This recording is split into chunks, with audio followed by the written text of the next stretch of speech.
فاسألوا أهل الذكر إن كنتم لا تعلمون. بسم الله الرحمن الرحيم. በሶስተኛ ደረጃ ነቢያችን ሰለላሁ ዐለይሂ ወሰለም አክብደው የሰው ልጅን ህይወት የሚያጠፋ የሚያከስር እንደሆነ የነገሩን ወንጀል በውሸት መመስከር። በሶስተኛ ደረጃ ወሸሃደተ ዙራ ከባባድ አጥፊ ወንጀሎችን ራቁ፣ ተጠንቀቁ። አጥፊ ወንጀል ከሚባሉት አንዱ በውሸት መመስከር ነው፣ ውሸት መናገር ነው። በውሸት መመስከር ማለት የግድ ፍርድ ቤት ላይ ቆሞ አንድ ሰው ላይ ያላደረገውን አድርጓል ያለውን የለውም ብሎ መመስከር ብቻ አይደለም። ስለ አንድ ሰው የሌለበትን ነገር አለበት ብሎ መናገርም መመስከር። አላህ ተባረከ ወተዓላ የእሱን ደጋግ ባሮችን የረሕማን ባሮችን የጀነት ሰዎችን መገለጫ ሲነግረን ወለዚነ ላ የሽሀዱነ ዙር ወኢዛ መሩ ቢለግዊ መሩ ኪራማ ብላ የረሕማን ባሮች ከሸይጣን ከስሜት የተላቀቁ ጀግኖች በውሸት አይመሰክሩም ብላ ውሸት አይናገሩም ብላ የአላህንም ሐቅ በተመለከተ ይሆን በአላህ ማያጋሩ አላህ ላይ የማያውቁትን ማይናገሩ ዲን ላይ ማያውቁትን ማይናገሩ ነቢ ያላሉትን ማይሉ ማለት በውሸት መመስከር በውሸት መናገር ይህን ሁሉ ያካትታል። አላህ ላይ የሌለበትን መለጠፍ ነቢ ያላሉትን ብለዋል ማለት ዲን ላይ ያለ እውቀት መናገር በውሸት መመስከር። ሰዎች ላይ የሌለባቸውን ቀጥፎ ፈጥሮ መናገር ዱንያቸውን አኺራቸውን ህይወታቸውን ሊያዛባ የሚችልን ንግግር በተለይ ፍርድ ቤት ቀርቦ መስክሮ እነሱ እንዲጎዱ ማድረግ ከባድ ወንጀል፣ የተቅዋ ማነስ፣ የዲን መድከም ምልክት።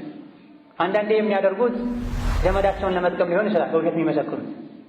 ሌላ ጊዜ ደግሞ ማይወዱትን ሰው ለመጉዳት ሊሆን ይችላል። ሌላ ጊዜ ደግሞ ጠፊ ለሆነ ዱንያዊ ጥቅም ለብር ብለው ሊሆን ይችላል። ያላዩትን አይቻለሁ ሲደረግ ያዩትን አላየሁም ብለው ለምስክርነት ከታጩ በኋላ አልተደረገም ብለው የሚመሰክሩት። አቅል ያለው ሰው አኺራ አላህ ዘንድ የሚያስወቅስን ነገር እያደረጉ ዱንያ ላይ ከራሱም ይሁን ከሰው ላይ ጉዳትን መከላከል አይታሰብም። ሰዎች የሚዋሹት በውሸት የሚመሰክሩት ዱንያዊ ጥቅም ለማግኘት ለራሳቸው ወይም ለሌላ ሰው ለዘመድ ለወዳጅ አሊያ ደግሞ ከራሳቸው ወይም ከሚወዱት ሰው ጉዳትን ለመከላከል ብለው ነው ውሸት የሚናገሩት በውሸት የሚመሰክሩት። ከጉዳቶች ሁሉ የከፋ ጉዳት የጀሃነም እሳት የአኺራ ቅጣት፣ ከጥቅሞች ሁሉ የላቀ ጥቅም የአላህ ምህረት ጀነት። በውሸት መመስከር ይሄን ያሳጣል። የአላህን ረሕመት ጀነትን አኺራን ያሳጣል፣ ያስቀጣል። በውሸት መመስከር ከከባድ ወንጀሎች የተመደበበት ምክንያት ዱንያም ይሁን አኺራ ላይ ከባድ ጉዳት ስላሉ ዱንያ ላይ የሰዎችን ህይወት ያበላሽ። በውሸት ስለተመሰከረ ሰው ገድለሃል ተብሎ የሚገደል ሰው ይኖራል። ንጹህ ሰው ህይወቱን ያጣል ማለት ነው። ውሸት በመናገር በውሸት በመመስከር ዝሙት ያልሰራች ሴት ልጅ ዝሙት ሰርታለች ተብሎ ክብሯ አይነካም። የወላጆቿ የቤተሰቦቿ ስም ይጠፋል። ቤታቸው ሁለተኛ ለትዳር የሚያንኳኳም ሰው ያጣል፣ ክብር የሌለው ቤተሰብ ተብሎ። ነገር ግን በውሸት የተናገረው የመሰከረው ይሄን ያክል ከባድ ላይ መስለው ይችላል። የሰው ህይወት ግን ያበላሽ። በውሸት ተመስክሮ እድሜ ልክ ሰው ሊታሰር ይችላል። ለረጅም ዓመታት ሊታሰር ይችላል። ራሱም ይሰቃያል፣ ቤተሰቦቹም ይሰቃያል። መሰል የሆኑ በውሸት ንግግር በውሸት በመመስከር የሰውን ዱንያ ህይወት የሚያበላሹ ነገሮች ይኖራሉ። በውሸት የመሰከረው አካል ከአኺራ በፊት ዱንያ ላይ ይዋረዳል። እያደረ ሐቁ ሊወጣ ይችላል። እሱ ራሱም ጭንቀት፣ ፍርሃት፣ ስጋት ተለቆበት ተሳስቻለሁ ሊል ይችላል። የሰው ስም ካጠፋ በኋላ የሰው ህይወት ካበላሹ በኋላ ምናልባትም ሰው ካስገደሉ በኋላ ሊዳ ነቢያችን ሰለላሁ ዐለይሂ ወሰለም እንደዚህ አይነት መዘዝ ያለውን ውሸት መመስከር ከሽርክ ቀጥሎ ወላጆችን ከመበደል ቀጥሎ እንድንርቀው እንድንጠነቀቀው አዘውናል።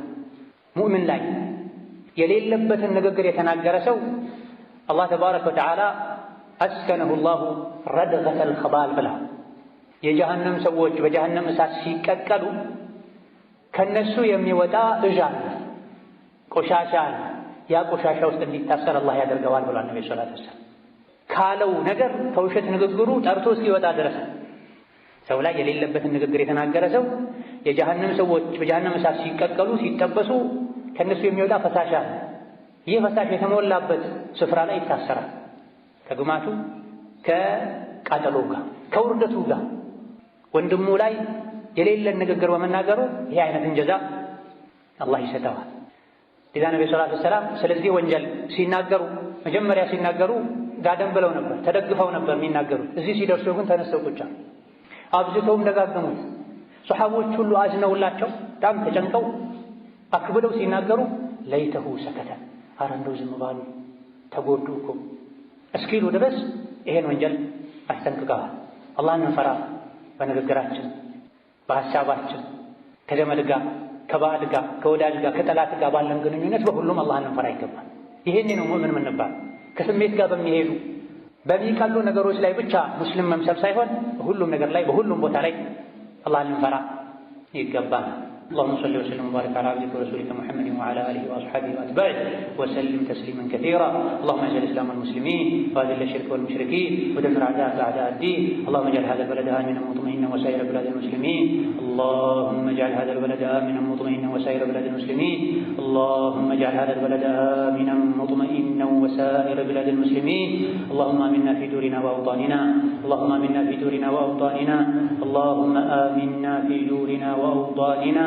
اللهم من أراد بأرض الحبشة شرا فاشغله بنفسه واجعل تدبيره تدميرا عليه يد القوة المتين.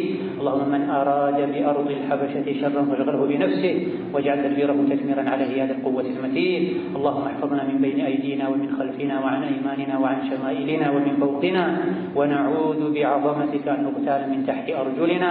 اللهم إنا نستودعك أعراض المسلمين وأموالهم وأنفسهم. اللهم إنا نستودعك أعراض وأموال وأنفس الآمنين برحمتك يا أرحم الراحمين.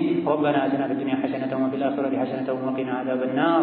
اللهم اغفر للمسلمين والمسلمات والمؤمنين والمؤمنات